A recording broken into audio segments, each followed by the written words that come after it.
राम राम जी, सभी भाई बहनों को राम राम। मैं हूं बाबा रामदास और आप देख रहे हैं वज्र घोष। और इससे पहले कि मैं आगे बढ़ूं, मैंने ये वज्र घोष का लोगो भी लगा दिया है, भूल जाता हूं। तो मित्रों, नया चैनल शुरू किया है वज्र घोष। पुराने चैनल का सारा कंटेंट अब इधर ही आएगा। आप लोग इसको लाइक शेयर सब्सक्राइब कर लीजिए। मेरे साथ जुड़े हुए हैं व्यालोक भाई आज सुबह सुबह।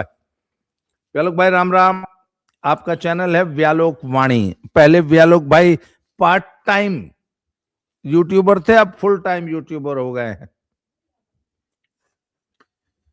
आपके सभी दर्शकों श्रोताओं को प्रणाम। जय जय सिया राम।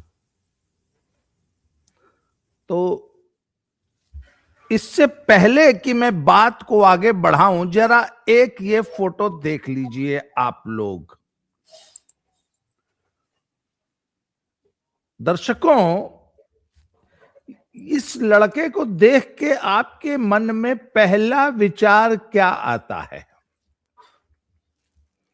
ये आपके पड़ोस का कोई बच्चा हो सकता है, आपके बेटे का कोई मित्र हो सकता है, सहपाठी हो सकता है, जो कि 12वीं में भी बस 12वीं पास किया है।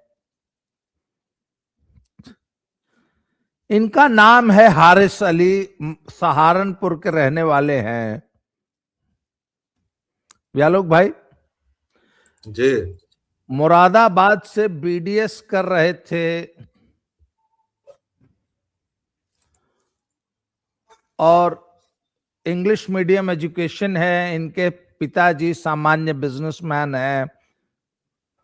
बेटे को बीडीएस डेंटल डॉक्टर बनाने के लिए एक प्राइवेट कॉलेज में भेजे थे। मोदी जी इनको बोले थे कि बेटा, एक हाथ में कुरान, दूसरे में कंप्यूटर, कंप्यूटर से पढ़ो पर एक हाथ में कुरान लिए रहो। बेटवा जो है कंप्यूटर पे कौन कौन सेशन नाम का कोई नया प्लेटफॉर्म आया है, ऑनलाइन प्लेटफॉर्म। इसके अलावा टेलीग्राम था ही, और पता नहीं ऐसे कौन से एनक्रिप्टेड एप्स आ गए हैं जिनका मैसेज कोई पढ़ ही नहीं सकता। उस पे बना के आईसिस के लिए हारिस अली जी रिक्रूटमेंट करते पकड़े गए हैं। यूपी एटीएस ने पकड़ा है। एक हाथ में कुरान होगा, दूसरे में कंप्यूटर होगा, मोदी जी को वोट देगा। सॉरी, मोदी जी का नाम गलत ले दिया। आए आए वापस कैंसिल करो, मोदी जी का नाम नहीं, कैंसिल, सॉरी। अब आप बोलिए जी। ये घटना न तो पहली है दद्दा और न आखिरी होने वाली है। समस्या उन लोगों में है ही नहीं। एकदम ऐसा भी दिखेगा। और वो जो खांटी मुल्ला होता है, दो कौड़ी के रशीदी की तरह, दो कौड़ी का वो जो जमीयत का मौलाना है, आधा कौड़ी का, जो बड़े अच्छे से समझा रहा है कि देश का बंटवारा जब हुआ था तो वो दरअसल क्या था और कैसे हुआ था। ये सब तरह के लोग होंगे। पंचर बनाने वाले अब्दुल से लेकर लिखाड़, अजगर वजाहत और मवाद अख्तर तक, मीठी सुरीली आवाज में दिग्भ्रमित करने वाली आरजे सायमा से लेके पजामा शेरवानी नाम की सो कॉल्ड पत्रकारा तक, ए बी और सी टीम्स हैं जिस पर मैं बहुत बोल चुका हूं। मानसिकता को समझने की जरूरत है। ठीक है, हम लोग कहते हैं कि हम लोग एकमात्र जीवित कौम हैं, वो नस्ल हैं चीन के अलावा, जो 800,000 वर्षों से इनके आक्रमण के बावजूद हमारी सभ्यता को मोहम्मदवाद खत्म नहीं कर पाया। और ये सच है। चीन में तो ये लोग उतना घुसे ही नहीं, और अभी जहां घुसे हुए हैं वहां चीन इनका इतना बढ़िया इलाज कर रहा है कि रोजा रमजान वगैरह सब पर पाबंदी है। और आप वहां इस सब तरह की नफरती बातें नहीं फैला सकते हैं जिस तरह की बातें इन लोगों के आसमानी किताब में लिखी हुई हैं। तो चीन इनका इलाज कर रहा है, जापान ने कर दिया है, नीदरलैंड्स कर रहा है, लेकिन पूरा यूरोप आक्रांत है। न्यूयॉर्क के मेयर ऑफिस में बन रहा है, इसलिए कि सनातन समझ ही नहीं पाया कि सनातन जिस उच्च धरातल पर है, जिस नैतिकता की बात करता है, जिस वसुधैव कुटुंबकम की बात करता है, अगर सभ्यता के 4 सोपान हैं तो मोहम्मदवाद उन 4 सोपानों में सबसे निचले स्तर पर, मोहम्मदवादियों और जंगली जानवरों में कोई अंतर नहीं है। आप एक जंगली जानवर से, जैसा विराथू ने कहा था कि पागल कुत्ते के साथ आप नहीं सो सकते हैं, इस चीज को हम लोग नहीं समझ पा रहे हैं। हम ऐसे रिएक्ट करते हैं कि माने सामने वाला भी सनातनी है, और हम वही प्रतिक्रिया उससे भी उम्मीद रखते हैं। एक सनातनी, अब इस पर मुझे गालियां पड़ सकती है, लेकिन वह सभ्यता के उस स्तर पर है। रुक जाइए एक मिनट। आप देखिए, कोई उठता है रामचरितमानस फाड़ के आग लगा देता है, कोई उठता है मनुस्मृति के नाम पर 4 पन्ने लेता है, जला देता है। हमारे आराधक को कार्टून में दिखाया जाता है, हमारे आराध्यों का नाम लेकर, फोटो लेकर उनको अपमानित किया जाता है। कितने हिंदू हर हर महादेव कहते हुए सिर काटने को आमादा होते हैं भाई। इसको आप कह सकते हैं निर्लज्जता, कायरता, और इसको ये भी कह सकते हैं कि शायद सभ्यता के उस सोपान पर पहुंच चुके हैं हम लोग, और ये आज से नहीं है। हमारे यहाँ जो चारवाक हुए हैं, जो नास्तिक दर्शन, बौद्ध और जैन दर्शन है, वो तो न जाने कितनी शताब्दी पहले, और तब तो कहा जाता था कि तथाकथित जो ये वामपंथी कहते हैं कि ब्राह्मण धर्म, पुरोहितों का धर्म बांटने के लिए, तो तब तो पुरोहित बड़े शक्तिशाली थे इन लोगों के मुताबिक। यज्ञ यूप से बांधकर नरबली वगैरह सब दे दिया करते थे, घोड़ों की बलि दे देते थे, और क्या क्या करते थे जी। भूमिका और मनोविज्ञान, इन दोनों पर बात जरूरी थी, इसलिए मैंने इतनी भूमिका दी जी। नहीं, मुझे आप बताइए, आपने कहा कि पागल कुत्तों के साथ नहीं रहा जा सकता, पर कुत्ते को पागल होने से बचाया जा सकता है। बिल्कुल, उसको अभी उस रैबीज का, पर वो बात ही नहीं हुई। अभी तो मैंने कहा कि पहले नहीं ये समझना नहीं, होगा। नहीं नहीं, उसको पहले आप ये, नहीं, पहले आप ये मान ही नहीं रहे हैं ना कि कुत्ता पागल है या पागल कुत्ता है। या आप तो कुत्ता अभी, पागल भी होता है जी, आप तो अभी भी मंदिरों में इफ्तारी करा रहे हैं। रैबीज नाम की कोई बीमारी भी है, पहले तो इसी को एक्सेप्ट कीजिए। तो वही मैं इतने दिनों से गला फाड़ के, इतने वर्षों से क्या चिल्ला रहा हूं कि मोहम्मदवाद कैंसर है, मोहम्मदवाद एक बीमारी है, मानसिक रोग है। इस बात को स्वीकार तो कीजिए, उसके बाद उसका इलाज होगा ना। सर, जिस दिन समाज, मान लीजिए भारत सरकार है, जिस दिन वो ये स्वीकार कर लेगी कि नहीं भाई, ये आवारा कुत्ते वाकई एक बहुत बड़ी समस्या है, सिक्योरिटी रिस्क है, पूरे देश की जनसंख्या इनसे पीड़ित है, प्रताड़ित है और खतरे में है, तो वो क्या करेगी? सबसे पहले इनको सबको वैक्सीनेट करेगी, पहला काम। दूसरे, इनकी जनसंख्या ना बढ़े, इसको लोग कहते हैं वो स्पे करना, न्यूट्रलाइज करना इनको, और न्यूट्रलाइज करने के बाद कान काट दिया जाता है। हमने सचमुच हमने अपने मोहल्ले में कुछ स्ट्रेज को हम पालते हैं, तो हमने सबसे पहला काम किया कि उन सबको न्यूट्र किया और उनके गले में एक पट्टा पहनाया। तो जिसका आज मैं आपको जलंधर में बताऊं, आपको सैकड़ों हजारों ऐसे कुत्ते मिलेंगे जिनके कान कटे हैं। देखते ही पता लग जाता है कि ये न्यूट्रलाइज्ड है और वैक्सीनेटेड है। सर, क्योंकि हमने आवारा कुत्तों की समस्या को स्वीकार किया। यही बात मैं भी बोल रहा हूं सर, यही बात तो मैं बोल रहा हूं। समाज हमारा, पूरी दुनिया इसको स्वीकार करने को ही तैयार नहीं है कि ये एक समस्या है। जहां कर रही है वहां इलाज हो रहा है। चीन जापान की बात मैंने की, अपने देश में मेघालय में लोगों ने स्वीकारा, तीनों ट्राइब, अब उनको अभी की भाषा में ट्राइब ही कहना, लेकिन वहां के जो हिंदू थे, खासी, गारो, चकमा, तीनों मिले और तीनों ने अपनी आंतरिक मतभेद बाहर रखे और कहा कि पहले इस बीमारी से निपटो। अरुणाचल प्रदेश में उन्होंने कहा पहले कि हिंदू आइडेंटिटी को बचाओ, उसके बाद इस बीमारी से लड़ो, उसके बाद देखा जाएगा। जलाया। और ये डरपोक कौम भी है भाई, इनके बाप दादे ने तलवार के डर से या पैसों के लोभ से, दो ही कारण से ये बने हैं, बाकी सब बकवास है कि ऊंच नीच होता था तो हम इसके बराबरी के लिए एक ही सफ में खड़े हो गए, महमूदो अयाज, न कोई बंदा रहा न कोई बंदा नवाज, ये सब बकवास बात है।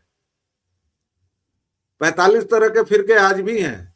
आज भी कोई हलाल खोर किसी पठान से शादी नहीं कर सकता है, कब्रिस्तान तक अलग है, बकवास बात है। तो पहली बात बीमारी को समझिए, दूसरी बात पॉकेट्स में ही बीमारी समझी जा रही है, लेकिन समझी जा रही है। प्रॉब्लम कहाँ है? प्रॉब्लम वही हिंदू मानसिकता में है। उत्तम नगर में जब हिंदू इकट्ठा होने लगते हैं तो वहीं की सरकार केंद्रीय बलों को भी बुला लेती है, लेकिन पर मुझे जी, जब ये रेत रहे होते हैं गला, तो पुलिस के पास गोली और बंदूक नहीं रहती है। 40 लोगों ने हमला किया था, 13 ही अभी तक पकड़े गए हैं। क्यों?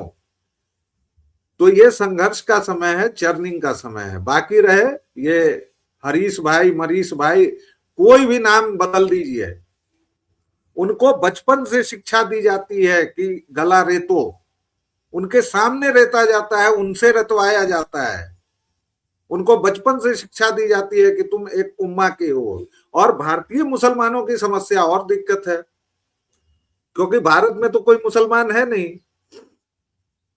यहां तो सब भाई तलवार जिनके बापों ने पहना, बाप दादों ने और माओ ने उतारी, वो कन्वर्टेड हिंदू हैं, 8वें दर्जे के।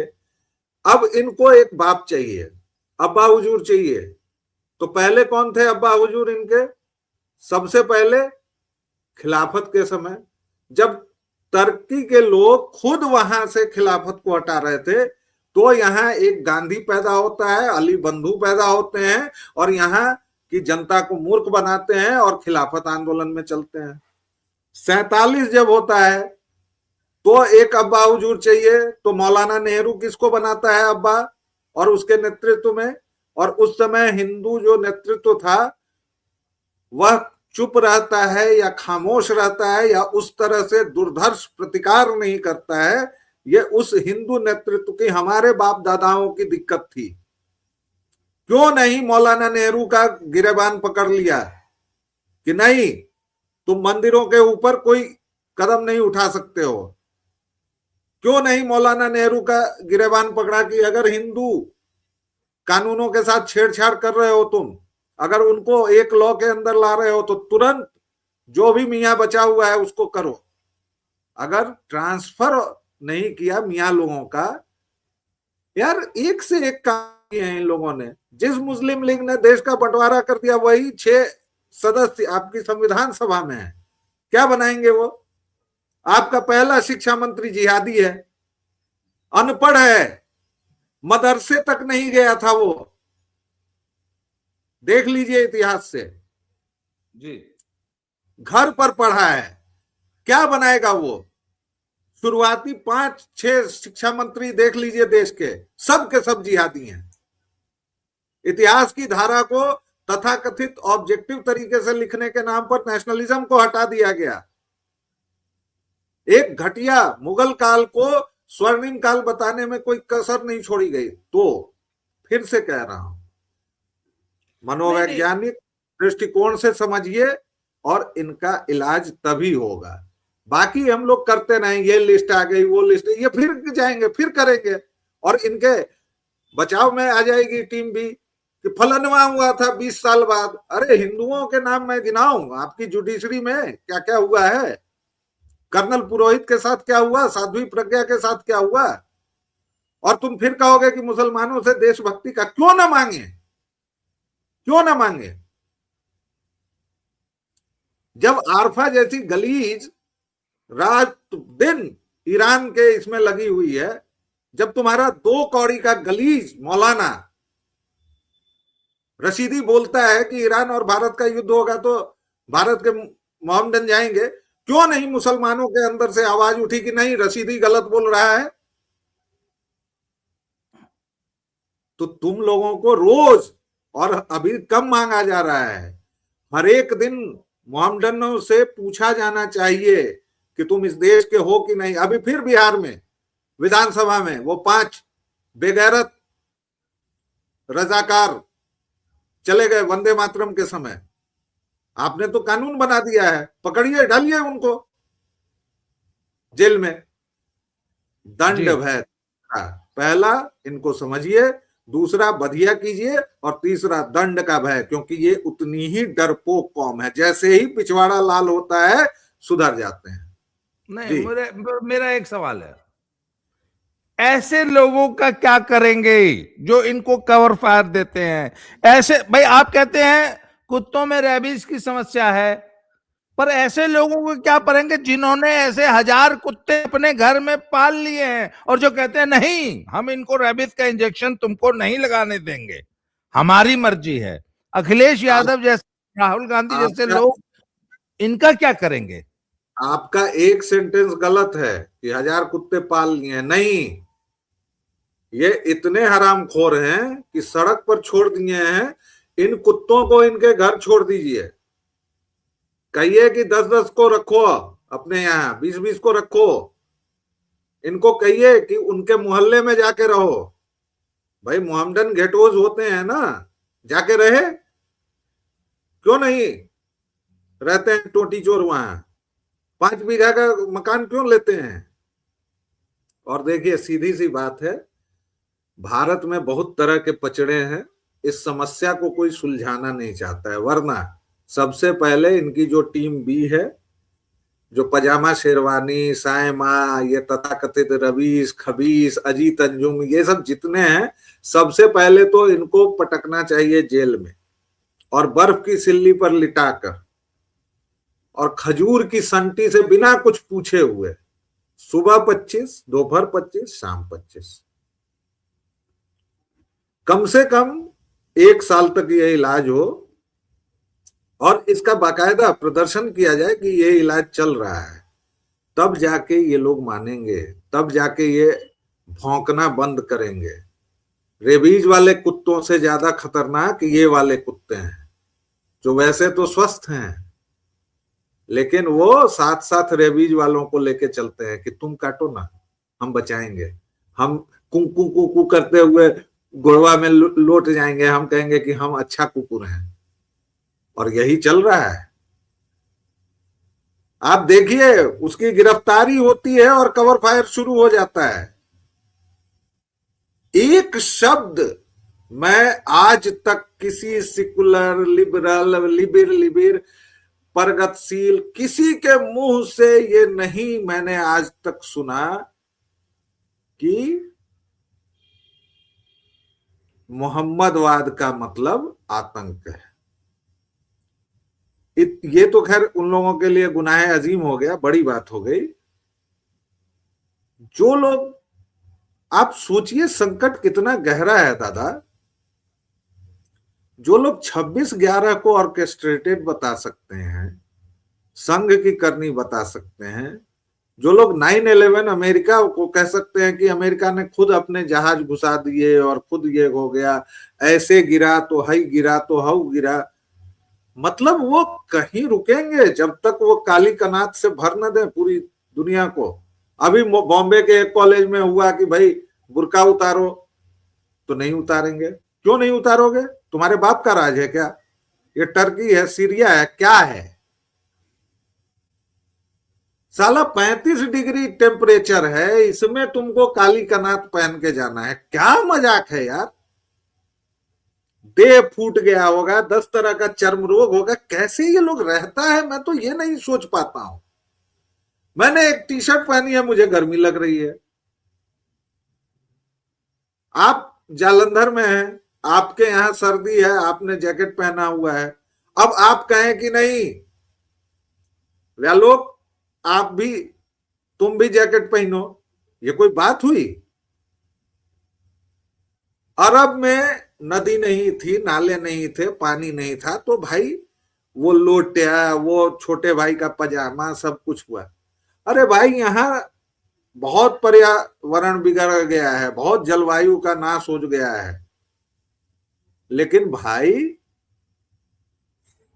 यहाँ अभी भी नदियां हैं, सस्य श्यामला हमारी मातृभूमि है। यहाँ का है, क्यों तुमको ये मूछ कटा लेनी है और इतना बढ़ा लेना है झबुआ? क्यों तुमको हमेशा अलग दिखना है भाई? क्यों तुमको अपनी पहचान करनी है? अलग दिखना एकमात्र लक्ष्य है, अलग नहीं एसिमिलेट करना है बहुसंख्यक समाज के साथ, हमें अलग दिखना है दुनिया से। यही ये एक सबसे बड़ी समस्या है। प्यालो भाई, आज की चर्चा को यहीं समाप्त करेंगे। अब आपने समय दिया, इसके लिए आभार, धन्यवाद। जय श्री राम। दर्शकों, वज्र घोष को लाइक कीजिए, शेयर कीजिए, सब्सक्राइब कीजिए। आजकल सारा कंटेंट पहले वज्र घोष पे आता है, फिर कहीं और जाता है। दोबारा मिलते हैं शाम को 9 बजे लाइव में, जरूर जुड़िए। शाम को मिलते हैं। Thank you very much. जय श्री राम। हर हर महादेव।